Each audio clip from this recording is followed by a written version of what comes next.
Hello and welcome. World over, governments and defense departments play a critical role in innovation, particularly technology-led innovation. So what's been happening on that front in India and what lies ahead, particularly given India's own challenges in manufacturing? Joining me to discuss that is Vijay Saraswat, the former Director General of the DRDO and former Chief Scientific Advisor to the Defense Minister of India.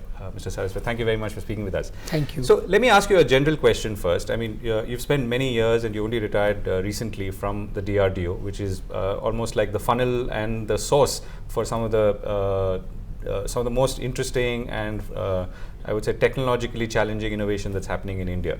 How do you see the role of government, the role of the Department of Defense in India, and then let me come to the larger manufacturing issue later.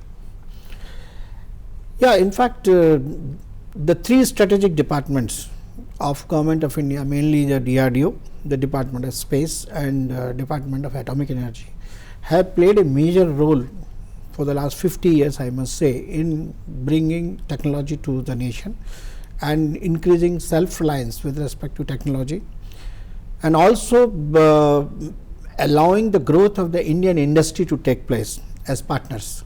In fact, whatever growth has taken place over the last about 20-25 years, it is due to the many programs and projects which have been initiated in these departments. To name a few, I can think of color television. Yeah, I'm talking with respect to aerospace. Yeah. If you take aerospace, Dr. Kalam's SLV-3 program, later on PSLV, and we also talk of IGMDP as a missile program, and then the tank programs, and now the LCA program. If you look at all these programs have brought in academia, brought in the industry, both public and private together, and made these programs successful.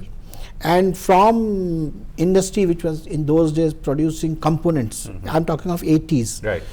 Based upon the drawings supplied by the designers from the either CSIR labs or Defense Research Labs or Department of Space Labs. Today they have graduated to a stage where they can do development based upon our specifications. So there has been a transformation in the technology status of our country. It is squarely due to the government initiative, participation of these industries with the R&D laboratories, hand-holding, transfer of technology, and even investment in some cases. For example, there have been cases where government has invested in the private sector for manufacturing, for design and development, for testing and evaluation, and so on. Are you talking about space launch vehicles or space launch vehicle, missiles, right, and even nuclear reactors for that matter? Right.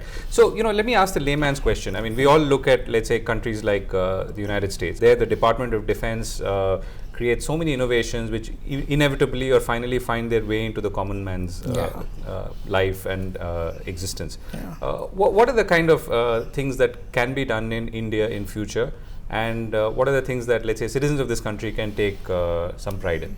Yeah, in fact, this is an ongoing process. Yeah. Anything which you do in defense or space or atomic energy generally finds application for the civilian use, whether it's commercial electronics or it is commercial bioproduct. I'll give you a few examples which have happened in the recent past. In DRDO, for the benefit of our high altitude operating armed forces, we developed a biodigester because at such altitudes the biodegradation of the fecal matter was a problem. So we created a system which does not require oxygen, works, a bacteria will eat away the fecal matter, so we call it biodigester, and it is operating at Siachen and many other places exclusively for the purpose of armed forces. But the same biodigester is now being used at Lakshadweep in large numbers, 12,000 numbers, to dispose of the fecal matter. So there are many such examples where the products which have been done for military use have found application. Communication devices, computers, these sensors which we are using today are now getting into the civilian sector. Integrated health monitoring system for say LCA or UAV is finding application in the health sector. So there are huge applications which are taking place. Materials which are specific. You might recall Dr. Kalam and and Raju stent which was done. It was based upon the titanium material which was developed by DMRL lab, and then you had a stent which was at 1/10 of the cost of an imported stent. So there are applications, but yes, it can be better. Right. You can make it better. So I'll come to that. So and again, a sort of layman's question. So how do you pick the areas that you want to focus on? See, our emphasis is based upon, particularly in defense, it is based upon the requirements which the user has. Okay. It's a two-way process which we follow. One process is based upon the requirements which the armed forces evolve, and the evolution of that requirements is based upon the socio-political situation, strategic requirements, technology inputs, and finally they say we need these equipments, these weapons, these ammunitions, they have to be developed.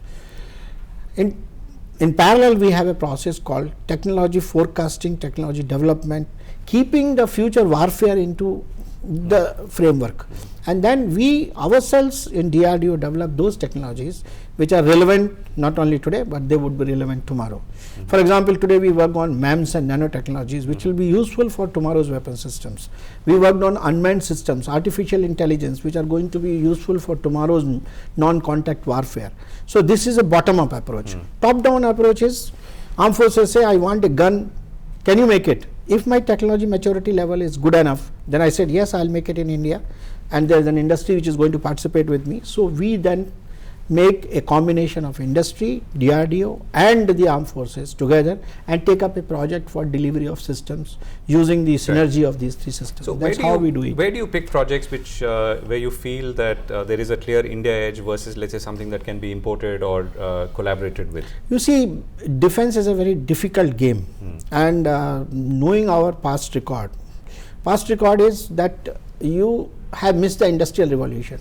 So our technology status vis-a-vis West developed countries obviously has a differential. With respect to that differential, we are trying to catch up technologically so that our products are competitive, but it will take time. So there is a two-way approach again to meet the requirements of the user. Whatever is immediately needed, and it is absolutely essential for the user's requirement to meet the present evolving threat or existing threat, that is to be imported through a global competition. Whatever is required maybe tomorrow, which has got a little time available for gestation, is to be done within the Indian conditions, Indian resources, Indian technology, so that we can then make our system more and more self-reliant. Because we, whether you like it or not, we are in a very competitive world today. That competition could be also responsible for bringing in what happened in 80s, what we call as the technology control regimes. You may be denied tomorrow due to economic reasons, due to strategic reasons, the technologies and the weapons when you are really confronted with a war situation. There could be polarization within the geopolitical system, and that can result in you not getting the enough spares, enough ammunition on an imported item. So indigenous development has to be the core as far as the defense is concerned. So we have to have these approaches. Right. So you said that much more can be done, and I guess you were referring to all the work that organizations like DRDO do in creating applications for use, particularly by the civilian sector. Yes. So what are the challenges there ahead? What are the opportunities, and then what are the challenges? Major problem what we are finding for commercializing these technologies for civilian use is the market. DRDO does the technology transfer to various industries. Now many of the products have to face global competition. I'll give an example. We have given a cream which protects against mosquitoes for our armed forces which are fighting in jungles of Assam and other places where mosquito prevalence is very high. Now same cream has to compete with maybe Odomus or maybe something else. The type of marketing which the Odomus does, the technology absorber or the companies which have taken the technologies, they are mostly small and medium scale industries. They don't make that kind of investment in doing advertisement. While the cost of the Indian product is cheaper than that of the Odomus, in spite of the fact that the economic scale is not there, but still we are not doing that. So this is a major problem of keeping the technology in the market once it is transferred. This has to be sort of formalized. And we have now done this program with FICCI.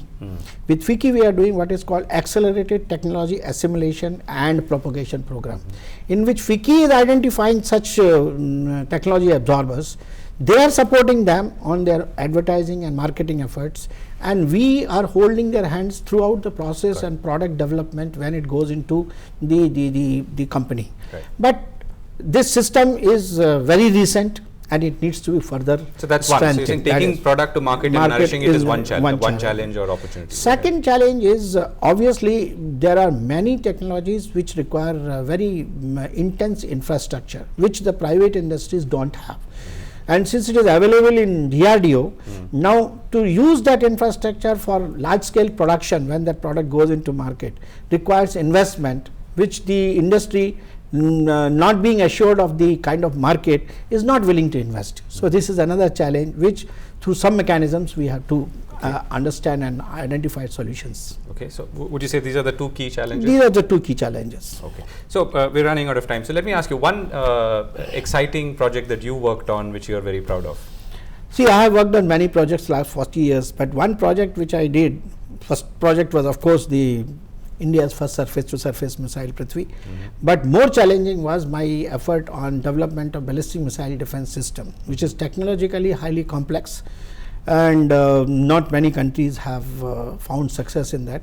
We were lucky to have developed all the components of all the building blocks of the ballistic missile defense system, which requires radars for tracking and identification of the target, then interceptors which can be highly agile hypersonic interceptors, and the complete software package which is automating the process of interception. The entire process has been done by us. So that was the highest challenging job, and today it's a reality. Right, Mr. Saraswat, thank you very much for speaking with us. Thank you for your time.